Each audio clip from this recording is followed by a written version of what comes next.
NCNW family.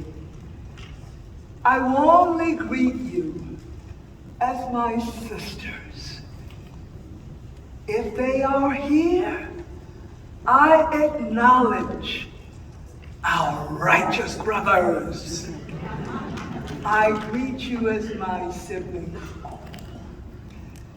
And a hearty welcome to this 60th convention of the National Council of Negro Women. We've come together just a few days after Thanksgiving.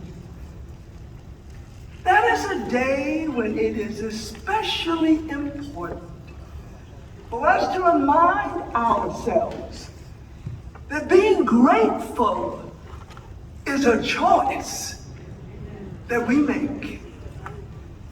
Surely you join with me in being thankful that there's an organization with the specific mission of advancing, advocating for, and empowering Black women, our families, and our communities. Each day,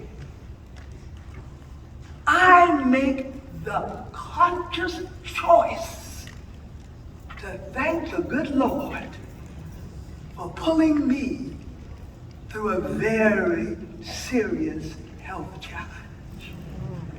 And because I know, as a woman of faith, I know the power of prayer. Yeah. I want to thank each one of you, my sisters, for your prayers for my recovery.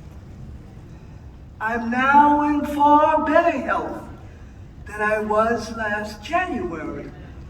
And because of a health challenge, I had to resign my position as the 7th president and chair of the board of our beloved organization. I certainly want to express my unending gratitude for how I am blessed with having James D. Staton Jr. in my life. A man who is an exceptionally loving and caregiving husband. Now, my sisters, yes, the righteous brothers, I am making a clear and definitive choice to thank Dr. Thelma T. Daly. I thank her for her willingness to answer the call and to agree to step in and to serve as our 8th president and chair of the board. I do ask you now to rise, if you are able, to your feet so that we thank our national 8th president.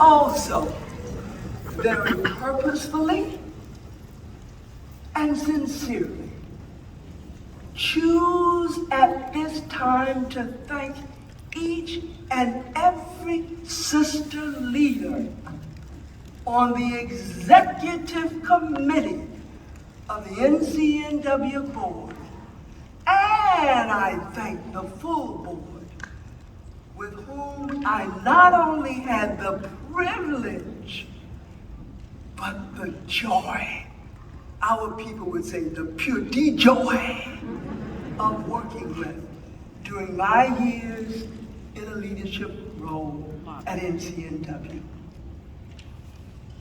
The way that I choose to thank each of the sisters and brothers on the staff who I worked with during my presidency is to say to them what I often said during that time.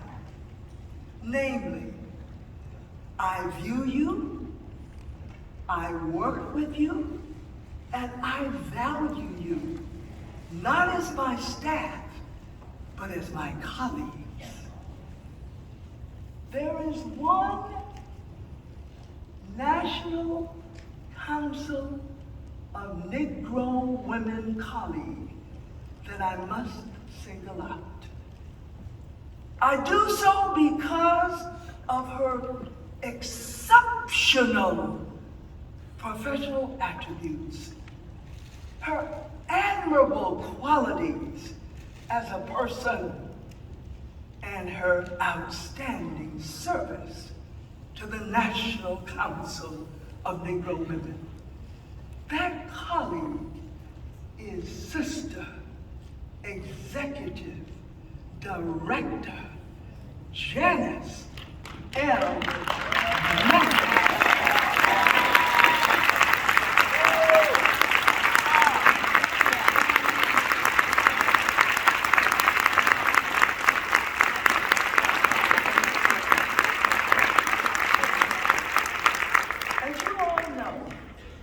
She is profoundly knowledgeable about the history and her story of African Americans, of women, and of all marginalized communities.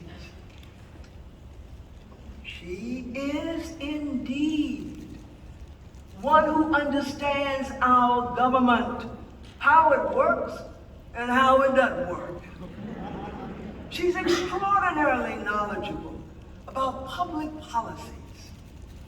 We all know her as a brilliant lawyer, a committed and courageous social justice activist. Janice Mathis is a leader who believes that collaboration is the most effective way to get a job done. Sister E.D. has impeccable integrity and sound judgment. It is because of all of her sterling attributes that on January 27th, 2022, when I was still serving as your president and chair of the board, I announced the appointment of Janice Mathis to the position of NCNW's General Counsel, effective January 2023. Yeah. My announcement was met. You may applaud. My announcement was met with enthusiasm by the Executive Committee of NCNW's board. As each of you, my sisters,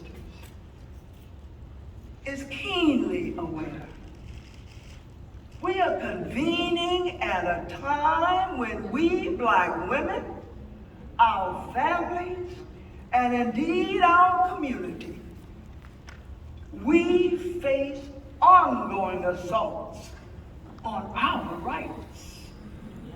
It is not an exaggeration to say that there is trouble in our land. And yes, all is not well around our world.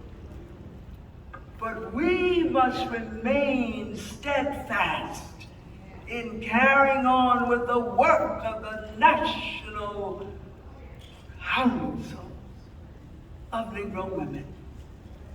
And let us find hope in these words of our founder, the legendary Dr. Mary McLeod Bethune, who said this about her time. If we have the courage and tenacity of our forebears, who stood firmly as a rock against the lash of slavery, we shall find a way to do for our day what they did for theirs. As is our tradition, and indeed as our bylaws stipulate, we have come together for our biannual convention.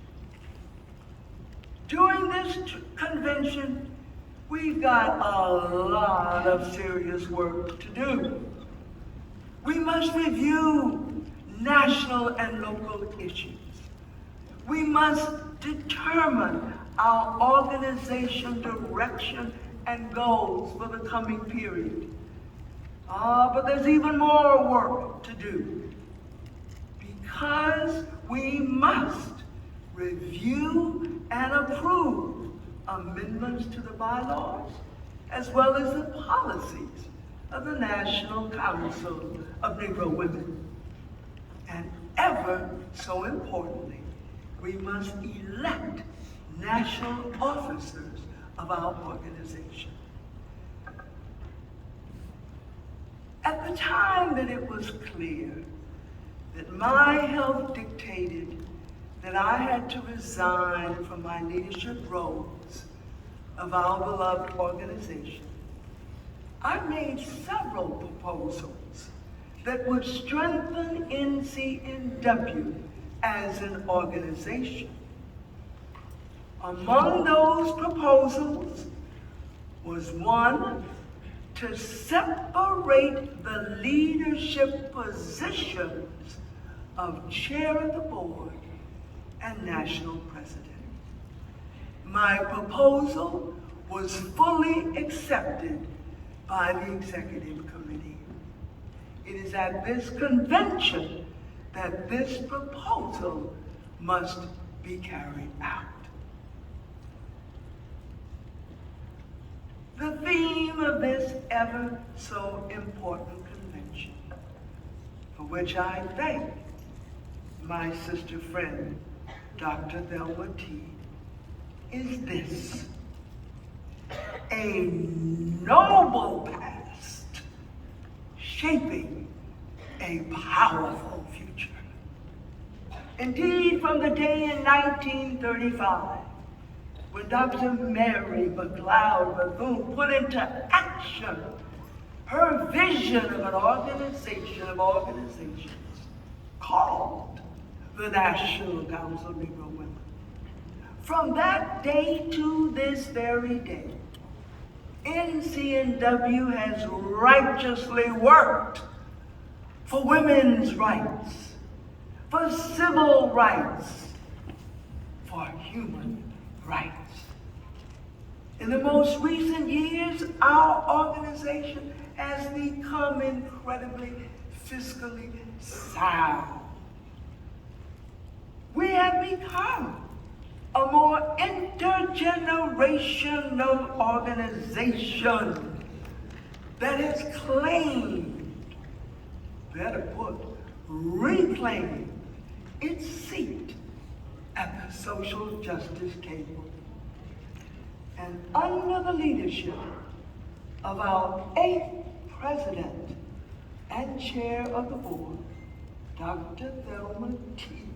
Daly, NCNW,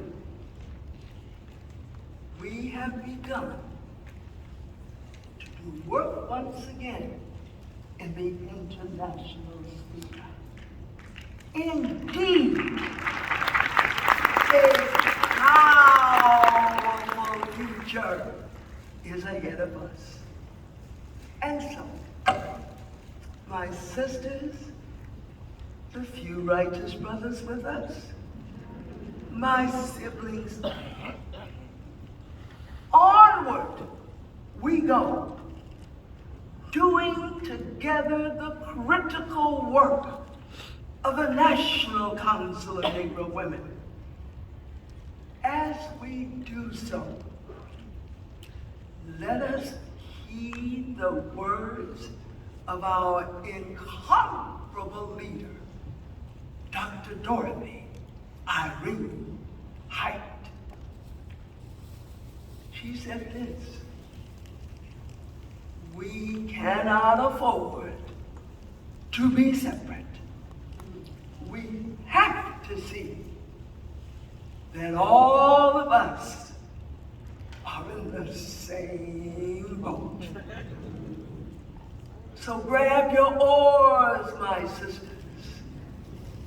Yes, a few righteous brothers. My siblings, all, grab your oars.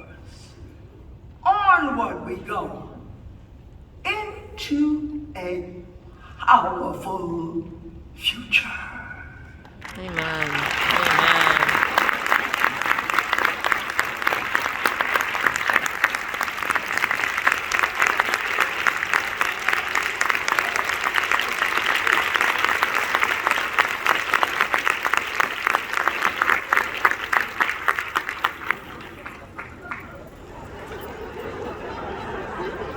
There's not another one like Johnetta B. Not another one like a Johnetta B, right? One more applause. Come on, one more applause. While we're doing that, I want the associate members to stand up because I think Mr. Where is he? I think he is the chair or the immediate past chair of the associate members. For those of you who are brand new, the men are the associate members with us. Where's Mr. J.E.? He's over there. Where is he? Let's give a hand for the associate members.